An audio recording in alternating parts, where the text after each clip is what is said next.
Tyler, I'm your handyman for the average man, and I was pruning and weed whacking a little bit, doing some landscaping, cleaning up this messy bed, right? And so this laurel petalum right here was growing through this fence here, and also there's another plant here that I was just cutting away.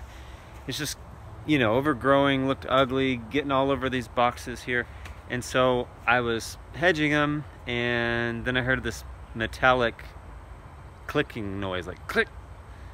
Almost like, it just didn't sound normal. You know, it didn't sound like the mechanics of the hedger were working or whatever. So this is what happened.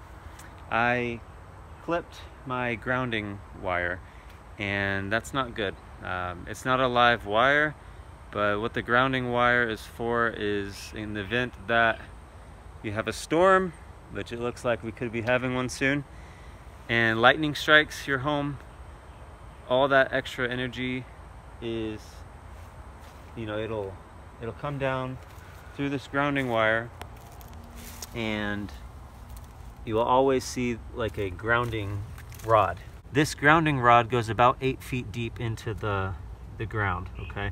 So as you can see, they have this copper wire wrapped around it, all right? So there's the grounding rod, and there's this copper wire, as you can see, and that's what I did. So I literally just cut that thing right in half. So this video is going to be a very simple fix of what to do, all right? So what you need is this. This is a copper split bolt, okay? All right, so this is a very simple fix. You have both ends here of your copper grounding wire, and you have your copper split bolt. So if you notice, there's a slot here. That's where we're going to put both ends of the wire, and then you have this nut. It's just going to tighten it like this until they're nice and solid and secure. So we just slide one end in here,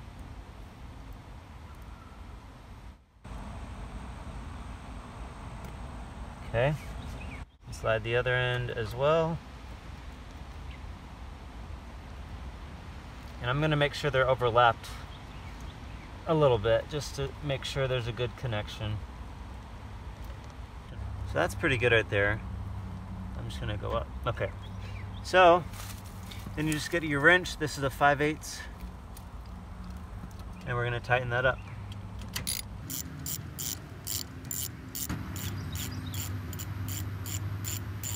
Want to make sure it's nice and snug so there's good contact being made. Okay, so that's snug. You don't need to overdo it. So now the continuity is good to go. Copper touching copper touching copper, and both of these, you know, all three things are touching each other. All right guys, so there you go. What I thought could have been a disaster was something very simple that anybody can repair and fix. You don't need an electrician to come out and do that, or your power company. This is something you can do in the rare event that you cut your grounding wire by accident like I did. Obviously this video is only meant for those people that this happens to, but I hope you found it interesting and helpful. If you did, give it a thumbs up, and please subscribe, please give some support, and if you have any questions or comments, if this has happened to you, comment down below.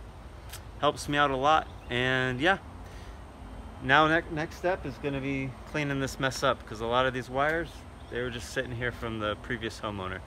But there you go. One last suggestion I wanted to give to you is go ahead and spray paint, you know, with some neon or some bright spray paint, this grounding wire. That way, what I did, it doesn't happen to you. Even if you're not watching this video because of this, because you cut yours, go ahead and do yourself a favor.